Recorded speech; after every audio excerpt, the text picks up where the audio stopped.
Hi YouTube, Tamara here, and I am doing my birthday Q&A.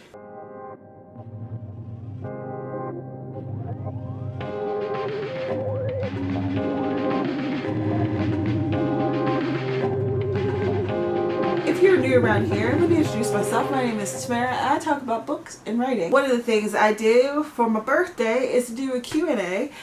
If you want to see the last one, I will link that in the description and in the floating eye. And I don't know if I did any others or if last year was the first time I did it. So if there's others, I will link those as well. And if not, then I won't. So let's get started. Sweet Turtleberry asked me a few questions. 1. What is your favorite part about being a writer? I love telling stories. What is your least favorite part? Editing, revision, whatever you want to call it. I don't like it. I'm trying to develop at least a love-hate relationship with it, where I'll have loved finishing it. Especially with novels, it's a very big undertaking and there's no real definite end. Where's the end? Do you have a favorite point of view that you write from? Not really. Your view on recurring themes or tropes amongst a writer's works. I think that is probably natural, because I would assume that if there's a theme or a trope that keeps occurring in someone's writing, then that's probably something that they're interested in, passionate about, question. There's a reason for it, and there's a reason they keep revisiting it. So I just think that when you notice that about a writer's work, then you're just learning a new facet of them.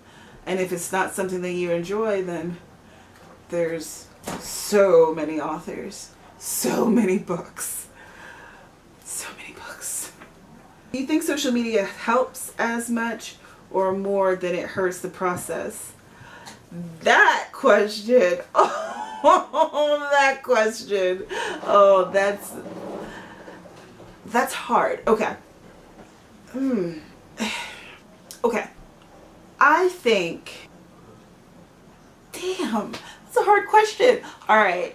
Okay, here's what I think about that. I think that it can be as helpful or as harmful as you let it be, which is probably a very wishy-washy comment, but let me continue. All right. So for instance, with social media, I have met all kinds of writers, all kinds of readers. I have found so many resources that I had no idea existed beforehand because of these readers and writers, and just finding out all kinds of new information.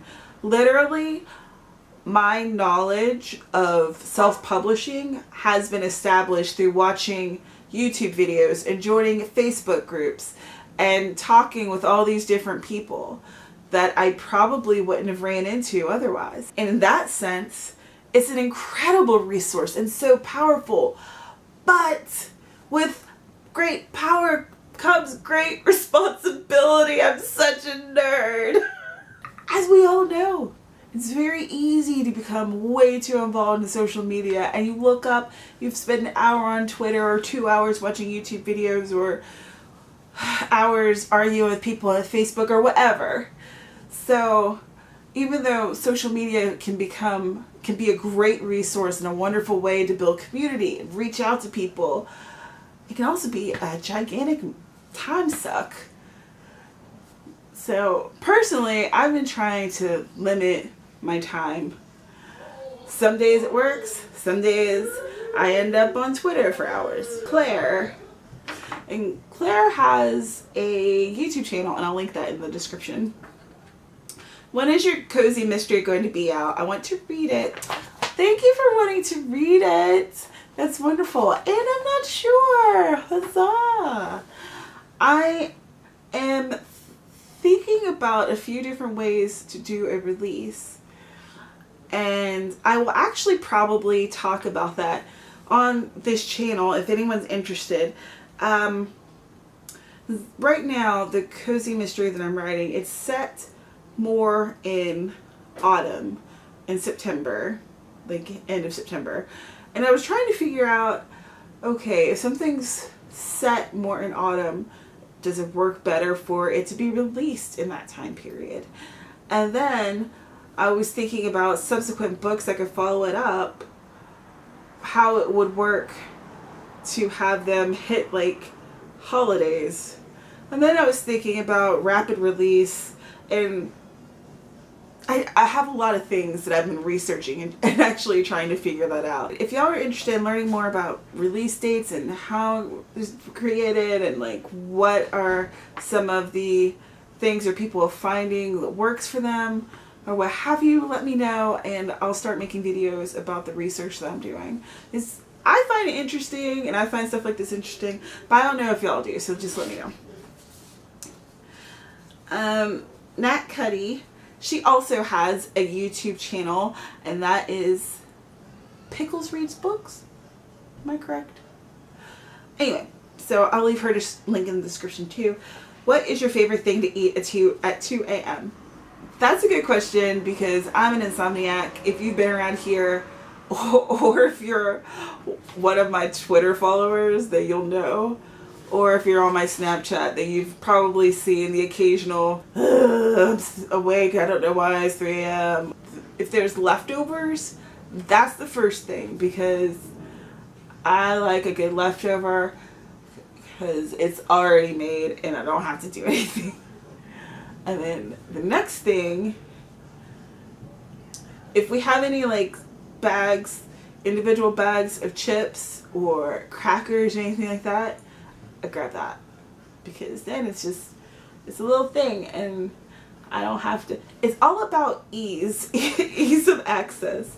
So if there's something that's in the kitchen, I'm looking over at my kitchen, if there's something that's over there that's easy for me to eat and it doesn't take any type of brain power, I'm on it. Also, I usually get like a huge jar of ice water because if I'm awake or if I wake up and it's late at night like that, I'm thirsty. Cassandra Morgan asks, what is one thing you would tell yourself if you could go back in time as yourself on your birthday at any age?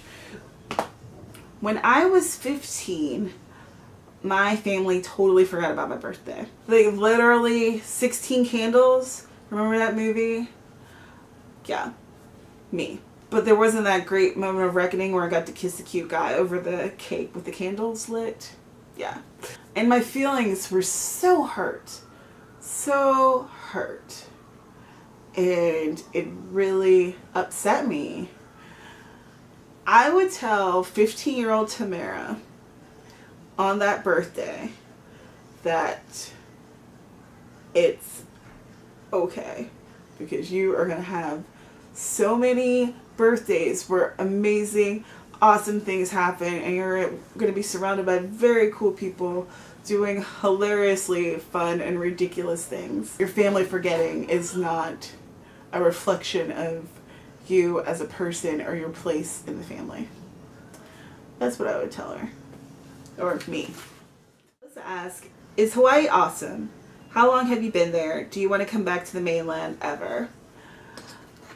Hawaii is awesome. It is beautiful. People are wonderful. Having to hear the test siren for the nuclear bomb stuff, that's not as cool. That's a fairly recent development that I don't even really want to think about too hard. And the beaches are beautiful. So many good foods. I learned how much I loved Korean barbecue here. Sorry if this has moved around any, but the camera died, so hopefully it still looks pretty much the same. So like I was saying,